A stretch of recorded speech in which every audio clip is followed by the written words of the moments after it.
Que el Señor los bendiga grandemente, amados hermanos. Espero de todo corazón que se encuentren muy bien, que estén gozando de la plenitud, de la gracia de Dios sobre sus vidas, que no exista nada que les quite la paz de sus corazones, porque nuestra fe y nuestros ojos están fijos en el Señor. Oremos y pidamos su bendición, que nuestros corazones puedan estar sensibles para entender y recibir la palabra del Señor para nuestras vidas. Padre amado, en el nombre de tu Santo Hijo Jesús, nuestro Señor Jesucristo, te pedimos en esta hora que vengas a visitarnos, que vengas tú a hablarnos, que lo hagas, Señor. Es una forma de expresarlo. Yo sé que tú estás aquí con nosotros, estás dentro de nosotros. Haz que tu palabra se haga entendible, fácil para nosotros, Señor. Comprende nuestra inutilidad, nuestra fragilidad y nuestra falta de comprensión, y danos por favor lo que necesitamos para ser fieles en tu camino. Te lo pedimos en el nombre de Jesús, nuestro Señor. Amén. Gloria a Dios. Hay algo que siempre a mí me ha impresionado desde que comencé a conocer un poco de los caminos del Señor, y es sobre el misterio de la piedad. Hoy vamos a ver un poco sobre eso. Yo he hablado algunas veces, creo ya anteriormente, sobre eso, pero creo que se nos está dando un poco más de entendimiento en relación a ese misterio. Primero, vamos a ir juntos a Hebreos capítulo número 10, al verso número 5, donde aquí el apóstol Pablo, que es el escritor de Hebreos sin duda, conocedor, muy conocedor de las profecías y de las escrituras del Antiguo Testamento, él está hablando aquí de los sacrificios que cada año traen a memoria los pecados, dice, y él también establece en el verso 3 y 4 que la sangre de los toros y de los machos cabríos no pueden quitar los pecados. ¿Se recuerdan cuando Juan el Bautista, el que representa el final de la ley, él les dijo al pueblo del Señor, aquellos que venían a bautizarse: este es el Cordero de Dios que quita el pecado del mundo? O sea, los sacrificios de los animales no podían quitar, podían perdonar, como Dios nos perdona, pero el que quita el pecado fue el sacrificio de Cristo. ¿Por qué? Porque hay una diferencia enorme entre el sacrificio de un animal, aunque inocente, al sacrificio de un hombre puro, santo, que murió por nosotros. Por eso dice en el verso número 5, por lo cual, entrando en el mundo, dice, entrando en el mundo, da a entender, no solamente su nacimiento virginal a través del Espíritu Santo, sino también iniciando su ministerio, ¿verdad? Porque fue a través de su ministerio que él reveló toda la voluntad de Dios y él ejecutó esa voluntad. Y dice, por lo cual entrando en el mundo, dice, sacrificio y ofrenda no quisiste. O sea, ustedes pueden ver ahí que el escritor se va hasta el sacrificio, no tanto en el nacimiento de la encarnación, sino hasta en el cumplimiento, ¿verdad?, del propósito divino a través de la encarnación. Y dice, y me preparaste cuerpo, sacrificio y ofrenda no quisiste.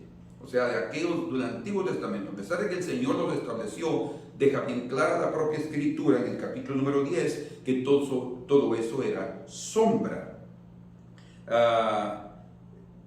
Dice en el verso número 1, porque la ley teniendo la sombra, capítulo 10, verso 1, de los bienes venideros, o sea, la sombra, no la imagen misma de las cosas, nunca puede por los mismos sacrificios que se ofrecen continuamente cada año a ser perfectos. a los que se acercan. Entonces, el Señor, a través de su sacrificio, Él sí nos llevó a esa perfección en Dios. Nosotros no entendemos cómo es el grado de esa perfección, pero es algo maravilloso. Delante de Dios todo regresó, o todo, podemos decir, alcanzó un nivel superior de lo que en el principio el Señor hizo a través de la creación de un Adán inocente. Ahora Él creó un hombre perfecto a través del sacrificio de Cristo. Y por eso dice, me preparaste cuerpo. Verso 6, holocaustos y expiaciones por el pecado no te agradaron. No en el sentido de que fueran incorrectas, porque Él mismo lo ordenó, ¿verdad? Lo que sucede es que eso era una figura, pero no era eso lo que realmente iba a agradar al corazón de Dios. No quería que su pueblo continuara teniendo recuerdo o como dice aquí, memoria de los pecados, o que ellos mismos no fueran limpios en su conciencia. No, lo que realmente le agradaba era terminar la obra, pero tenía primero el pueblo que entender que era imposible a través de sangre de animales ser libre de sus pecados. Entonces ahí estaba un tiempo específico para manifestar esa gloria a través de su Hijo. Entonces dije en el verso 7, he aquí que vengo, oh Dios, para hacer tu voluntad. Vean ustedes qué precioso. Vengo, ¿ve? Vengo para hacer tu voluntad. ¿Vengo a dónde? Al mundo. Él fue introducido al mundo. De hecho, hay un pasaje en el libro de Juan, en el Evangelio de Juan, en su capítulo número 8 y verso 29, que está relacionado íntimamente con lo que él dice aquí, he aquí que vengo. ¿Por qué? Porque aquí dice en el 8:29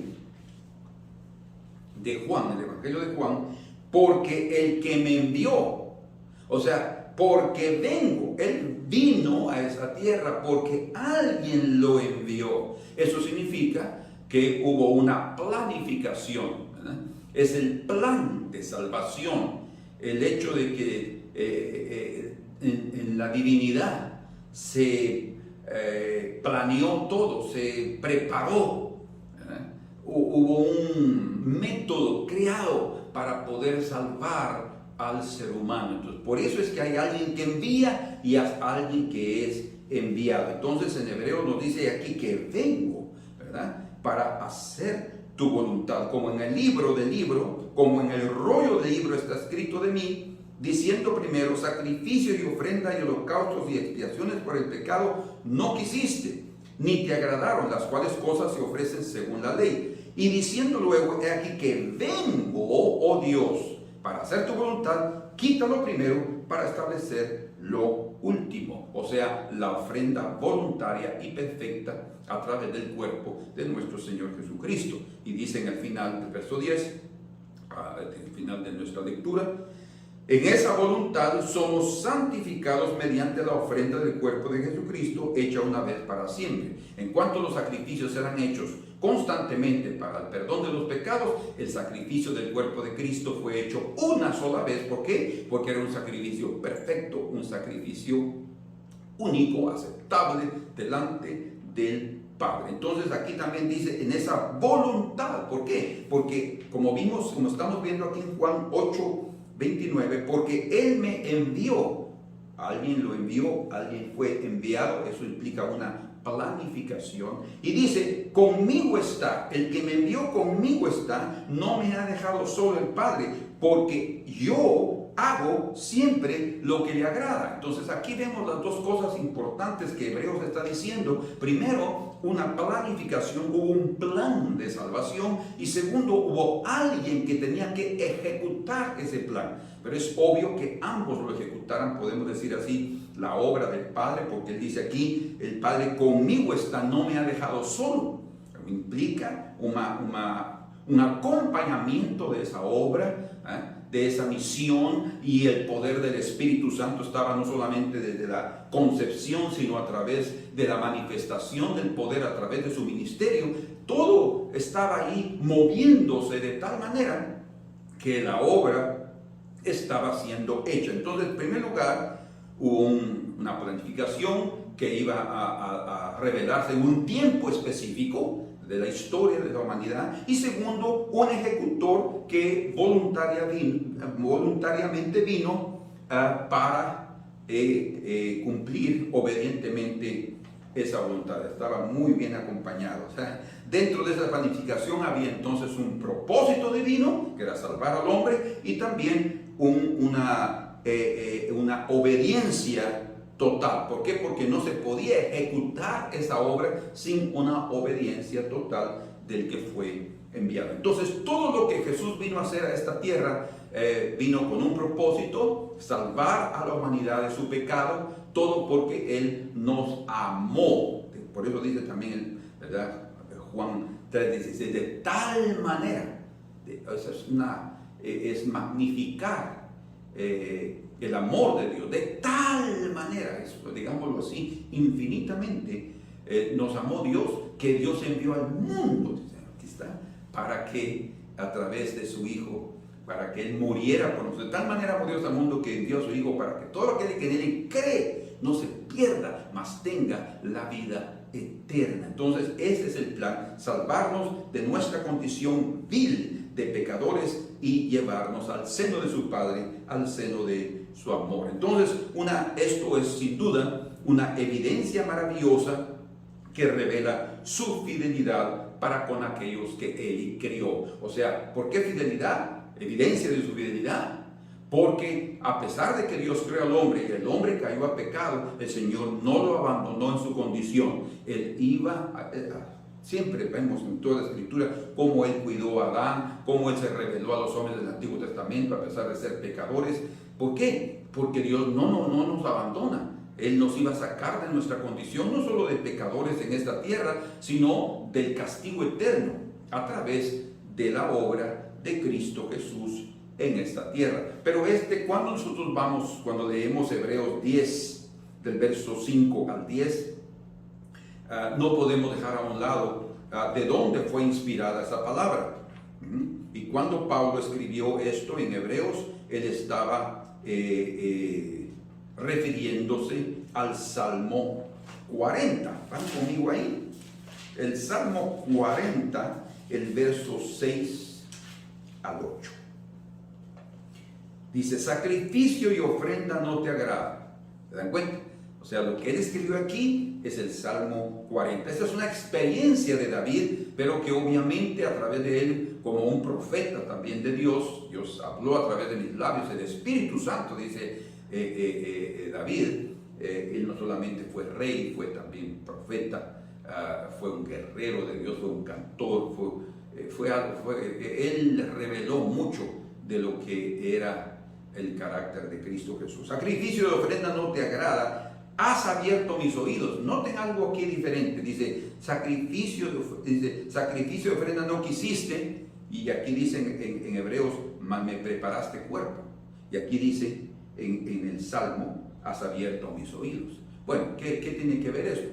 Bueno, lo que primero está dando a entender es que cuando dice me preparaste cuerpo, no es solamente refiriéndose al momento del nacimiento, cuando Él se hace carne, sino también y principalmente al momento del sacrificio, ¿sí? Porque el cuerpo fue preparado para un sacrificio, ¿verdad? Un cuerpo perfecto, una vida perfecta para ese sacrificio.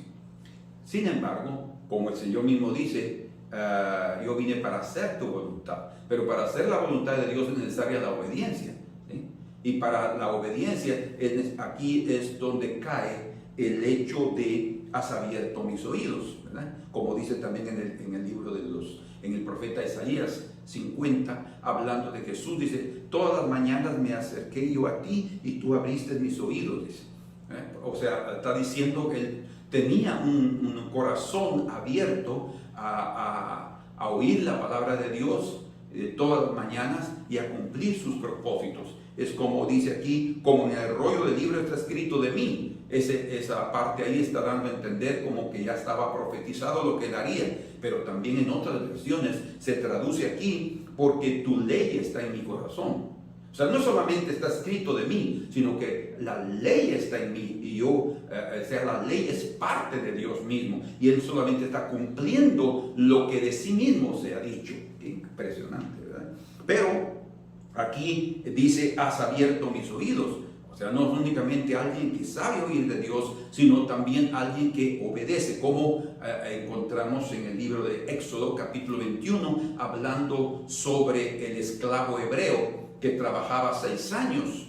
Él ordenaba que los hebreos no deberían de esclavizar a sus hermanos, entonces podían trabajar 6 años y en el 7º ellos salían libres. Sin embargo, cuando el siervo hebreo quería quedarse con su amo porque amaba a su amo, dice ahí la escritura que le abrían la oreja y así significaba que él quedaba siervo para siempre, pero él quedaba siervo voluntariamente, él decidía quedarse con su amo.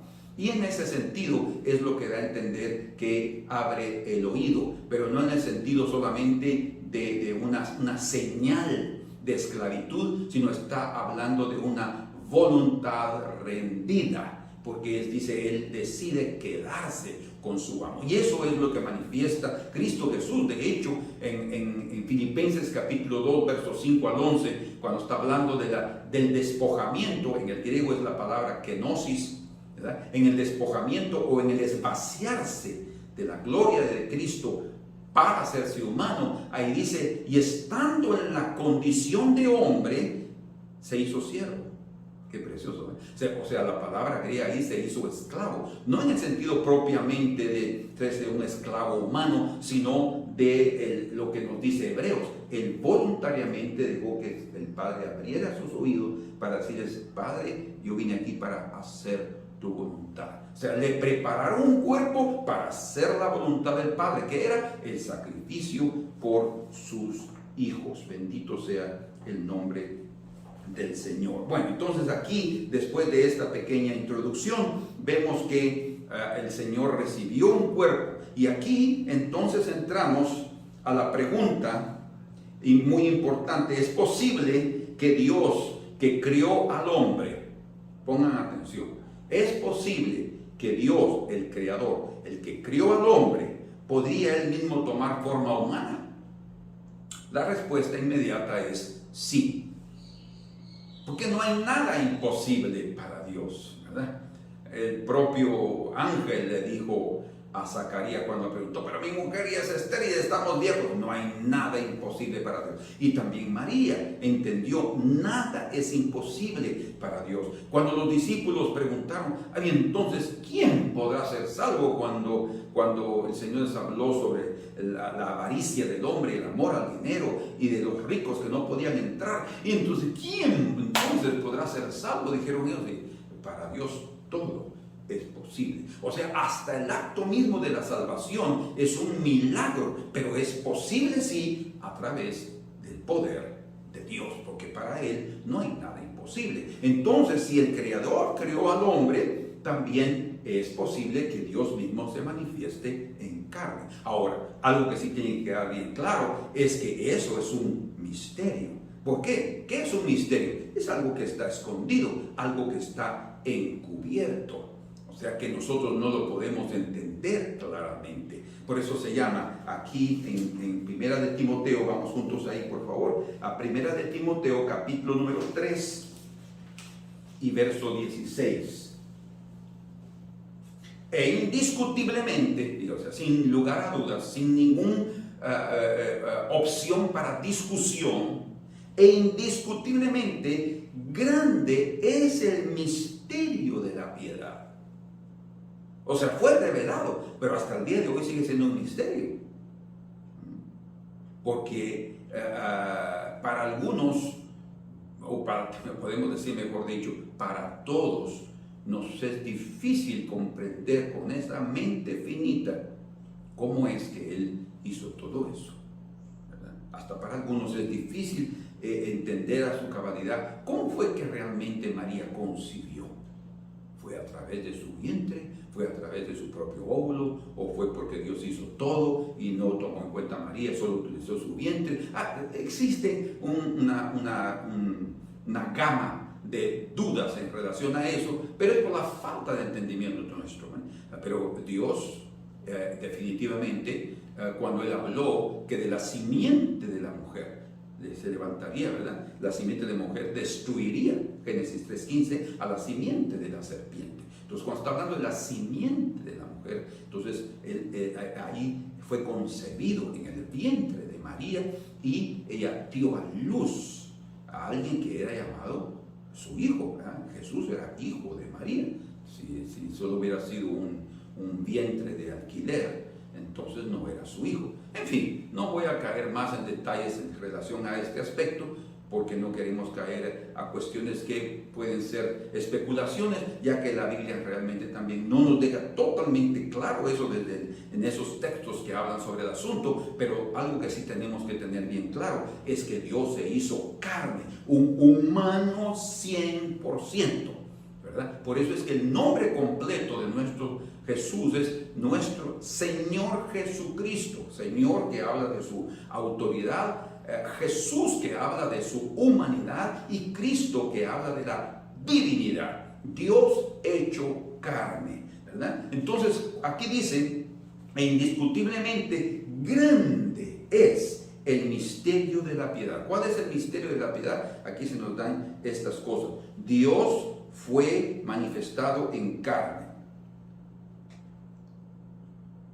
6 cosas se nos dicen aquí, pero la primera, la única que yo voy a considerar con usted, porque las otras son consecuencias, ¿verdad? O mejor dicho, otras operaciones hechas debido a la disposición de Dios a hacerse carne. O sea, Él se hizo carne, Dios fue manifestado en carne específicamente para salvarnos, específicamente para mostrarnos su amor, para mostrarnos su misericordia, para mostrarnos su compasión. En otras palabras, ese Dios infinito, ese Dios eterno, Jehová, el Dios eterno, Jehová, Él tomó un cuerpo a través de Jesucristo. Imagínense ustedes, el infinito se limitó a un cuerpo humano. Impresionante. Por eso les digo que es un misterio, continúa siendo un misterio. Y nosotros vamos a entender ese misterio de la piedad. ¿Por qué le llaman piedad? En este momento lo vamos a ver.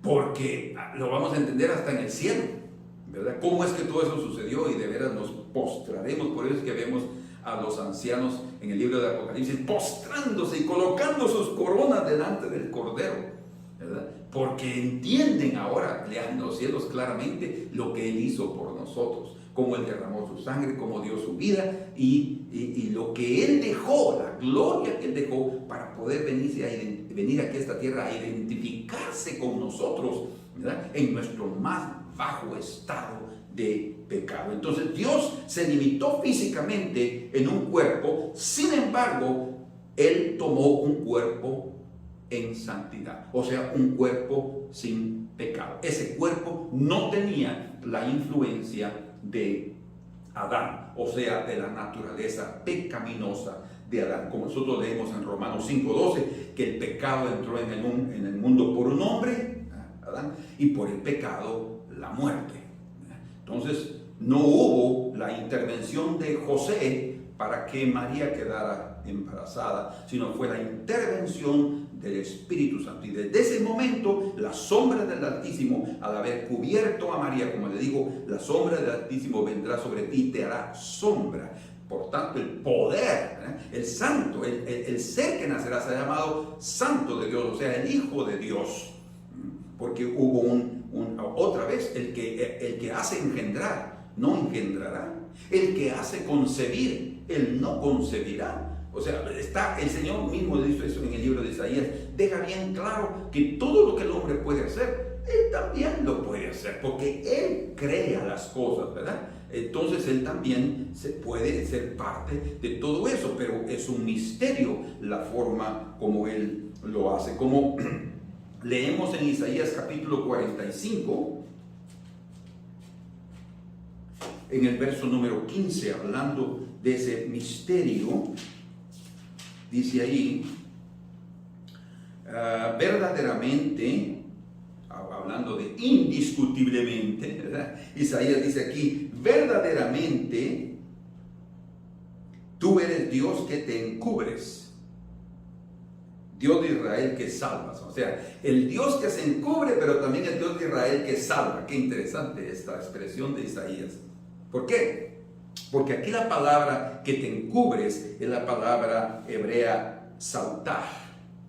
Y esa palabra hebrea lo que quiere decir es, tú eres un Dios misterioso. Porque la palabra misterio en el hebreo da a entender que se esconde a través de una cobertura, ¿verdad? Es como cuando Moisés le dice al Señor, Señor, déjame ver tu rostro en el monte. Y el Señor le dice, no podrás ver mi rostro y vivir porque ningún hombre lo ha visto. Pero yo pasaré delante de ti y con mi mano te haré sombra, dice. O sea, su mano lo iba a cubrir. Está hablando no propiamente de una mano específica, pero da a entender que el Señor nos habla con términos que nosotros podamos entender, como que Él tuviera un cuerpo desde aquella época. Pero sí, Él tenía sus teofanías. Desde aquella época, desde los días del Antiguo Testamento, Dios, cuando hablamos de teofanía, estamos hablando de las apariciones divinas. Eso quiere decir Dios, fanía es aparecimiento. Entonces, cuando hablamos de teofanía, se está hablando de las manifestaciones hasta físicas que el Señor tuvo en el Antiguo Testamento. De esas tenemos muchas a través del ángel de Jehová, por ejemplo, ¿verdad? No era solamente una visión, era un aparecimiento. Dios ha mostrado desde el inicio que Él puede sí manifestarse en carne, ¿verdad? Y tomar forma humana. Pero Él lo hizo ya de una forma completa a través de nuestro Señor Jesucristo. Pero entonces otra vez llegamos al punto que quiero tratar aquí. Es un misterio, o sea, algo que está oculto. Pero como les dije, la definición de la palabra misterio en el hebreo es el que se esconde a través de una cobertura. O sea, su cobertura fue un cuerpo humano. Por eso es que a su pueblo le fue difícil comprender que Jesús era el Hijo de Dios, o en otras palabras, Dios hecho carne, como lo hemos visto y que está escrito en Juan 1.1, y el verbo de Dios, Dios, como dice Juan 1.1, en el principio era el verbo. En el principio era el verbo, está citando Génesis 1.1, ¿verdad? En el principio era el verbo, y el verbo era Dios, y el verbo era con Dios. O el verbo era con Dios y el verbo era Dios. Entonces es lo mismo que dice también en el verso 14. Y aquel verbo, dice del principio, y aquel verbo se hizo carne y vimos su gloria, gloria como del unigénito Hijo de Dios. Y en el verso 18 de ese capítulo 1 nuevamente dice, ¿verdad? Y a Dios nadie le dio jamás, el unigénito Hijo de Dios lo ha dado a conocer. Entonces es claro que cuando Él vino y tomó un cuerpo humano, Él también se encubrió ahí. Por eso es que, gloria a Dios, gloria a Dios, gloria al Señor. Oh, qué glorioso. El Señor está aquí.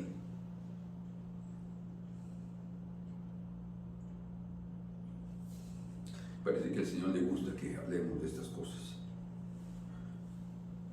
Perdone, pero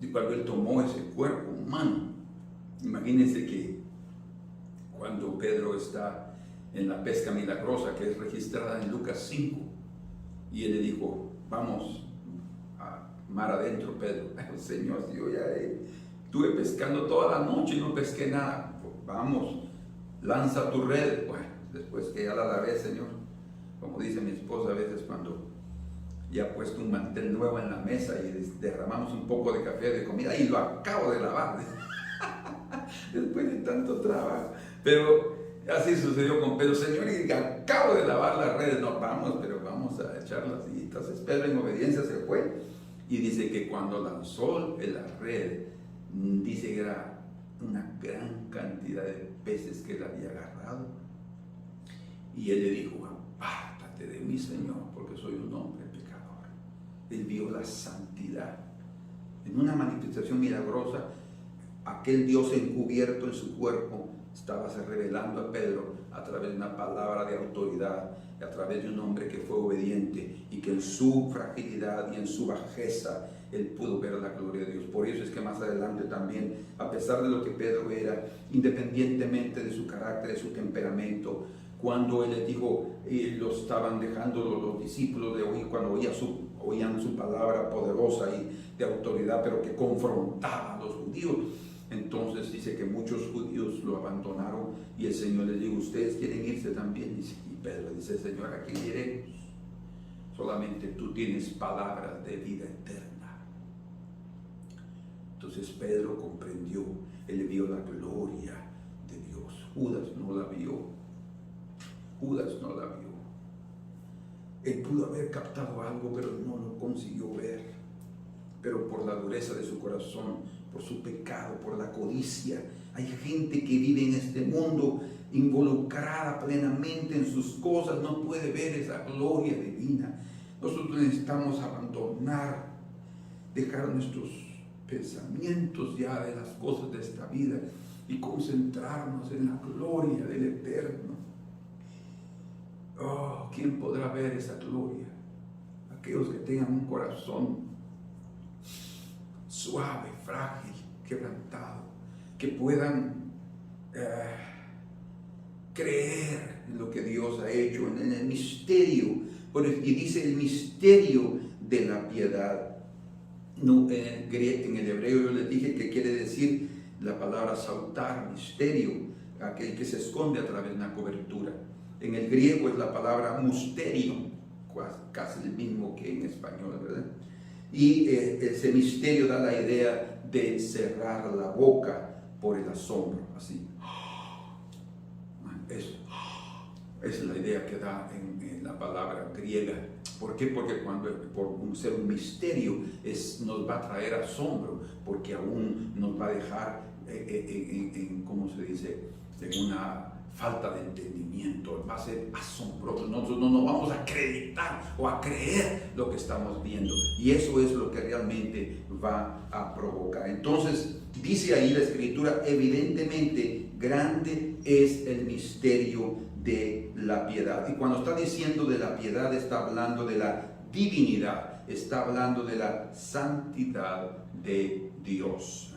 Grande es el misterio de la piedad, es el misterio de la divinidad. El misterio, no propiamente piedad, sí existe tanto en el hebreo como en el griego la palabra piedad en el sentido de compasión. Y yo pues, me gustaría que ustedes vieran conmigo esa parte aquí en el Antiguo Testamento.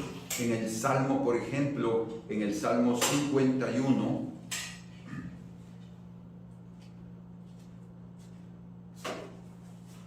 en el Salmo 51, verso número 1,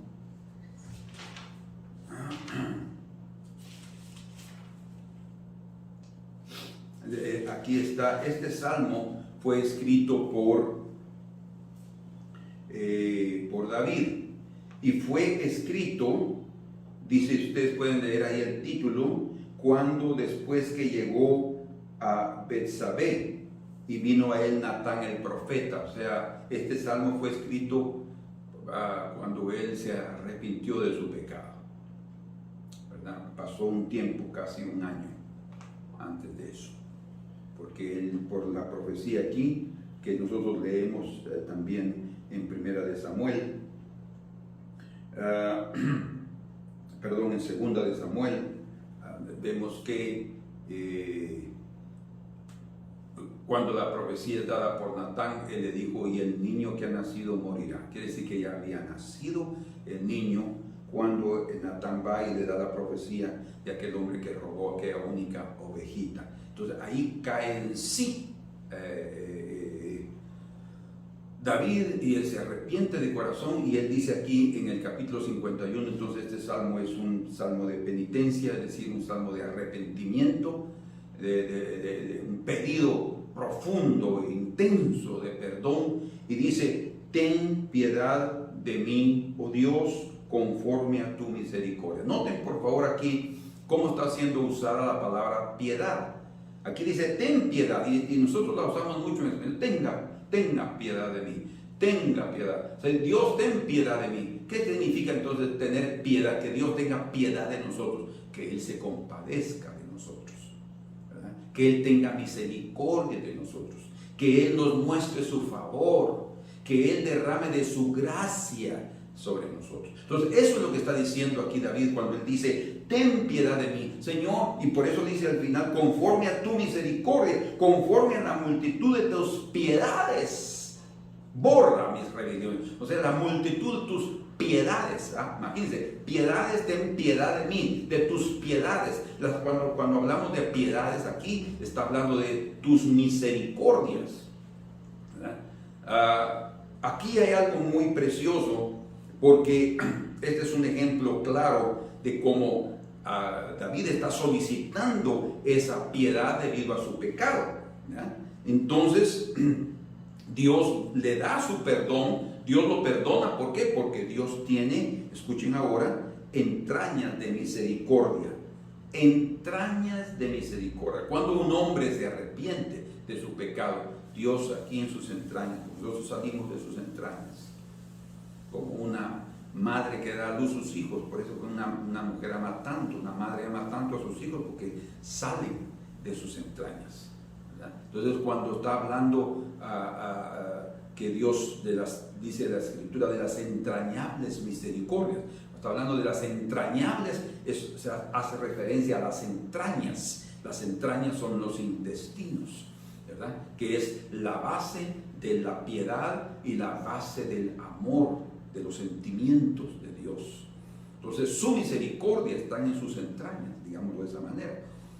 Entonces, cuando él estaba pidiendo misericordia, el Señor estaba sintiendo aquí en lo más profundo de su ser una conmoción, él estaba conmovido de ver el arrepentimiento. Dios se conmueve cuando el hombre se arrepiente. Dios se conmueve cuando el hombre reconoce su pecado y siente dolor. Él se conmueve, no por verlo que está sufriendo, no solamente por eso, sino principalmente de la alegría, del placer de ver que él está reconociendo lo horrible del pecado y la necesidad de tener el perdón de Dios. Ay, eso de Dios se conmueve. Entonces, pero las misericordias de Dios, por la piedad de Dios, por la compasión intensa de Dios, David recibió perdón. Podemos decir entonces que la piedad, en ese sentido, la piedad dignifica al hombre. Cuando el hombre es piadoso, cuando se habla del hombre en sí, cuando dice que es hombre piadoso, hablando de Zacarías, él era un hombre justo y piadoso. ¿Qué quiere decir piadoso? Bueno, un hombre que amaba los caminos de Dios. Un hombre piadoso, una mujer piadosa, es aquella que exalta la ley del Señor, que coloca las cosas de Dios en primer lugar. Un hombre, una mujer piadosa, una mujer temerosa de Dios, es aquella que se esfuerza para tener una vida fervorosa en el Espíritu Santo. O sea, un hombre piadoso es un hombre en el sentido no negativo de la palabra religión, como algo falso, sino alguien entregado a los caminos de Dios. Entonces, la piedad en ese sentido dignifica al hombre, redime al hombre del pecado, ¿verdad? Podemos decir en otras palabras que las personas que practican la piedad en relación al hombre, por ejemplo, cuando un hombre es piadoso con otro hombre o otra persona, lo que está haciendo es transformando sus entrañas en una revelación de misericordia. Está teniendo misericordia de su hermano, ¿verdad? Que está enojado porque hizo algo incorrecto, pero después siente piedad y se conmueve en su corazón. Él también está siendo una persona piadosa. En ese sentido, entonces, cuando la piedad es practicada, se transforma en misericordia. Y cuando el hombre es piadoso en sí mismo, se convierte en santificación, en santidad. Un hombre piadoso es un hombre correcto, honesto y puro en su corazón en relación a las cosas de Dios. Pero en relación a la ejecución, a la práctica de la piedad, es que él da misericordia a los otros. Por ejemplo, para que ustedes entiendan un poco más sobre lo que estoy diciendo, y creo que no fui poco en dar a entender esto, y creo que quedó claro. Sin embargo, aquí va este ejemplo que puede realmente ayudarnos. En Mateo capítulo 18, dice aquí, hablando de los dos deudores, ¿recuerdan la parábola de los dos deudores? Dice que hay uno que le debía 10,000 talentos y él estaba haciendo cuentas con sus siervos. Y entonces dice aquí que en el verso 26, entonces aquel siervo, 18:26 de Mateo, postrado le suplicaba diciendo: Señor, ten paciencia conmigo, yo te lo pagaré todo, ten paciencia conmigo. El Señor de aquel siervo, movido a misericordia, le soltó y le perdonó la deuda. Vean ustedes aquí, dice el Señor de aquel siervo, movido a misericordia. Lo que está diciendo aquí es que sus entrañas, el asiento otra vez del amor y de la piedad, se conmovieron y se compadeció y sintió una simpatía grande por él debido a cómo él se humilló. Entonces él lo perdonó de su deuda. En ese sentido, la piedad de Dios es aplicada, la compasión de Dios, la misericordia es aplicada al hombre que se arrepiente. Pero en el caso de este hombre, dice, entonces él saliendo va y se encuentra a otro consiervo que solamente le debía 100 denarios. En el verso 29 dice, entonces su consiervo, postrándose a sus pies, le rogaba diciendo: ten paciencia conmigo y yo te lo pagaré todo. El otro no podía pagar, este sí podía pagarle a su consiervo lo que le debía, porque eran solo 100 denarios. Eran, podemos decir así, casi medio año de trabajo, más o menos. Pero dice el verso 30, mas él no quiso, su consiervo, sino fue y lo echó en la cárcel. O sea, no tuvo compasión, no se apiadó de él. Esa es una persona impía, esa es una persona impiadosa. Ustedes pueden ver entonces la diferencia entre piedad e impiedad. La piedad dignifica al hombre, la impiedad degrada al hombre. O sea, lo lleva a condiciones de maldad. Lo que sucede es que cuando la piedad se practica con otra persona, con el semejante, se transforma en misericordia. Este hombre no tuvo misericordia, entonces su impiedad se transformó en maldad y fue duro en dureza con su prójimo. Ya vimos también entonces que la piedad redime al hombre del pecado, pero el que es impiedoso o la impiedad magnifica y resalta el pecado a través de la dureza del corazón. Entonces, para terminar este ejemplo aquí, dice verso 32, entonces llamándole su señor le dijo: siervo malvado, vean ustedes cómo lo trata, toda aquella deuda te perdoné porque me rogaste. No debías tú, oiga lo que le dice aquí, y esto es el Señor hablando a cualquier ser humano, no debías tú también tener misericordia de tu consiervo como yo tuve misericordia de ti. O sea, sabes, la piedad, en ese sentido la piedad es aplicada como misericordia, pero como no tuvo misericordia, él fue lanzado en prisión y juntamente, dice aquí, entonces el Señor enojado le entregó a los verdugos hasta que pagase todo lo que debía. Así también el Padre Celestial hará con vosotros si no perdonáis de todo corazón cada uno a su hermano sus ofensas. O sea, necesitamos nosotros también tener misericordia o piedad. Bueno, en ese sentido está la piedad. Pero ahora, cuando hablamos de grande es el misterio de la piedad, estamos hablando de, en ese sentido, piedad se diferencia. Vamos aquí a Timoteo. En estos aquí vamos a considerar una cosa interesante aquí. Vamos juntos ahí.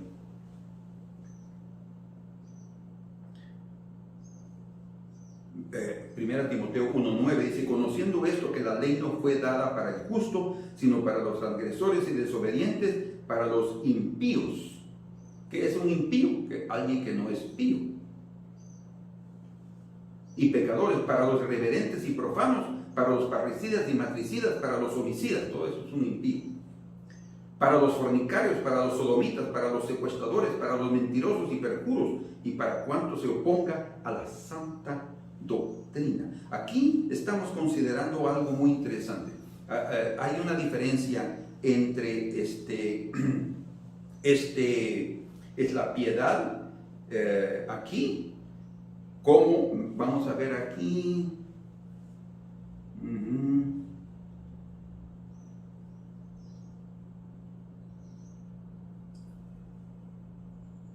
¿Sí? Entonces, porque hay una diferencia entre la piedad practicada por los hombres a la piedad que es aplicada o dirigida a Dios. Es la misericordia de Dios. Pero cuando dice grande es el misterio de la piedad, lo que está diciendo es grande es el misterio de la divinidad o de la santidad de Dios. Entonces, cuando leemos nosotros ese pasaje, yo les voy a dar aquí 3 cosas y con eso voy a terminar. Primero, cuando dice grande es el misterio de la piedad, está diciendo, son tan profundas e intensas las entrañas de misericordia de Dios a favor del hombre, que no lo dejó solo en su desventura. Qué precioso. Nosotros estábamos en pecado, estábamos perdidos, estábamos abandonados, pero el Señor no nos dejó abandonados. Como dice la Escritura en el Salmo 40, en el verso número 2, la Escritura es algo preciosa, es un milagro, ¿verdad? 40. ¿Se recuerdan que estábamos viendo el Salmo 40? En el verso número 6 de sacrificio de ofrenda, pero luego en el verso 2 dice, dice, y me hizo sacar, pacientemente esperé a Jehová, verso 1, y se inclinó a mí y oyó mi clamor por su misericordia, y me hizo sacar del pozo de la desesperación, del lodo cenagoso, y puso mis pies sobre peña y enderezó mis pasos. ¿Se recuerdan lo que leímos en Isaías? Hablando de que Dios era, Isaías 57:15, Dios misterioso que salva, dice. O sea, Él es misterioso por su piedad maravillosa, por su misericordia, y que se esconde en eso, hasta hace favores sin que las personas se den cuenta. Dios derrama su lluvia sobre justos e injustos, ¿verdad? ¿Para qué? Para darse testimonio en la eternidad. Entonces, aquí estamos encontrando que el Señor pone sobre la peña, pero nos saca del lodo cenagoso. O sea, el Señor nos saca de un charco de miseria y de lamento. Él nos socorrió haciéndose semejante a nosotros, tomando un cuerpo y rescatándonos de nuestra condición miserable, para mostrarnos su infinito amor y a través de él elevarnos a las mayores alturas. Eso es el misterio de la piedad. Mas aquí les digo otra cosa. ¿Por qué? ¿Por qué un misterio en sí? ¿Por qué? Porque se manifestó, tomó apariencia como humano, pero sin pecado. Ahí está el misterio, ¿verdad? Que Él se hizo carne, pero sin pecado. Era necesario, porque una ofrenda sin mancha era necesario. Hasta los animales del Antiguo Testamento morían, pero para colocar un animal como sacrificio por el pecado tenía que ser revisado por el sacerdote, por los sacerdotes, que no tuviera ningún defecto. Entonces tenía que ser perfecto en relación físicamente a su estado, y eso era un símbolo de lo que Cristo haría con nosotros. Él vino en su perfección, no hablando de un cuerpo perfecto y maravilloso y lindo, y no está hablando de belleza humana, está hablando de la perfección en relación a su naturaleza íntima, a su alma, a su espíritu. Él vino y estuvo en un cuerpo, pero sin pecado, en medio de nosotros, pero sin contaminarse con el pecado, hasta el momento de su sacrificio, cuando Él tomó nuestros pecados. Él no dejó de ser santo, entendamos eso. En la cruz Él no dejó de ser santo, ¿verdad? Pero Él tomó la culpa nuestra, y eso es lo que se habla, lo que se entiende por la muerte vicaria o la muerte por sustitución. Él nos sustituyó en el lugar del castigo. Él tomó la cruz en lugar de nosotros, y Él fue al infierno en lugar de nosotros. Pero no quiere decir que Él cuando dice la Escritura en Romanos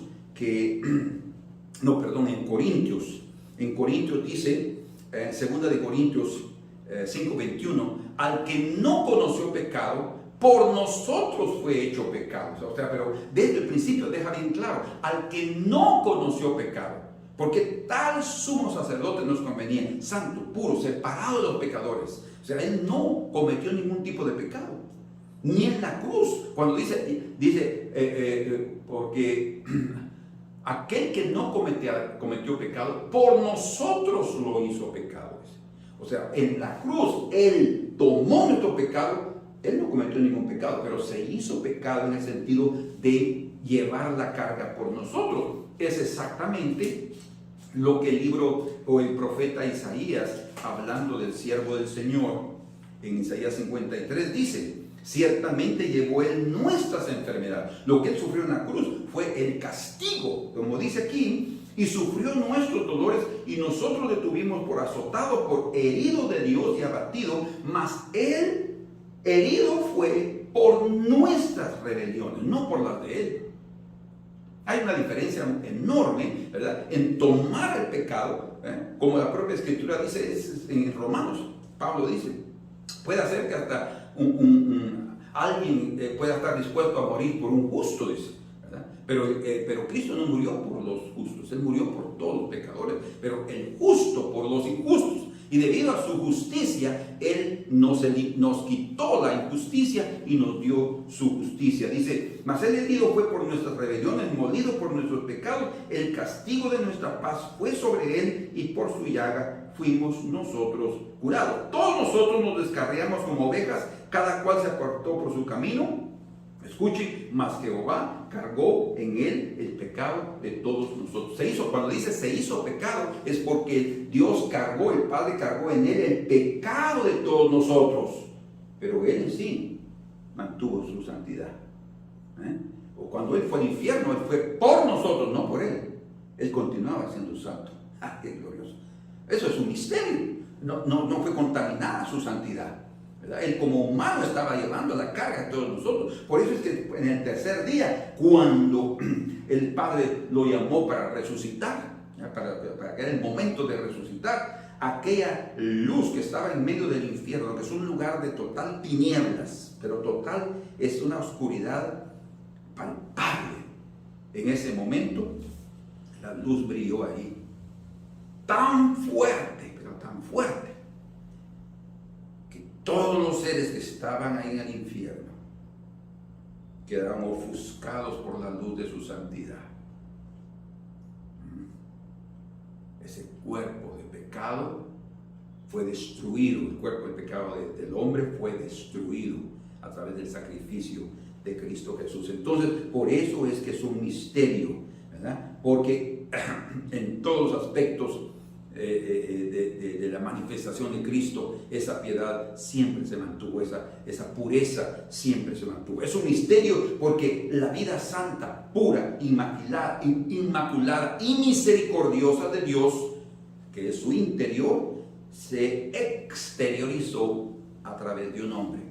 Por eso es un misterio, porque todo lo que era de Dios mismo, Dios hecho carne, la intimidad de Dios dio a su Hijo de su propio ser. Cuando Él se hizo hombre, entonces fue exteriorizado o fue concretizado como ser humano, carne y hueso, como el propio Señor les dice a sus discípulos.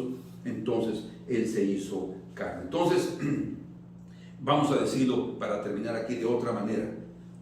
Cuando dice, grande es el misterio de la piedad, también lo que está diciendo es que cuando estábamos todos perdidos, Dios se hizo carne porque las entrañas de Dios fueron conmovidas. Y ahora escuchen esto. Porque las entrañas de Dios tienen un ADN de misericordia. El ADN, o sea, las células. Y ustedes saben que cada órgano en el cuerpo tiene sus propias células. Las células del hígado. Todas son células de nuestro cuerpo, pero las células del hígado son diferentes a las células del páncreas, a las células del corazón, que es un músculo diferente. Entonces parten el corazón para ver si él se regenera. No, lo vamos a matar.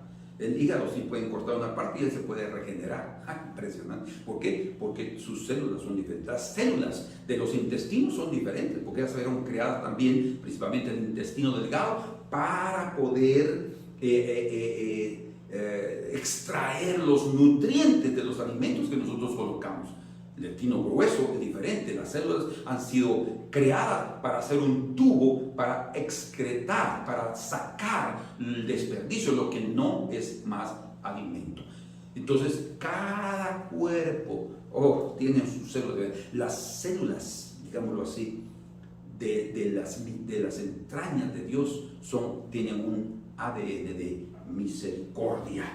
Tienen una misericordia divina. Y por eso es que Dios no se resiste cuando Él nos ve perdidos, o desde que nos vio perdidos con Adán y Eva. Él no resistió sus entrañas se conmovía, como dice en Lucas capítulo 1 verso 78, Zacarías profetizando, hablando de Juan el Bautista: y tú, menino, dice, tú serás profeta del Altísimo.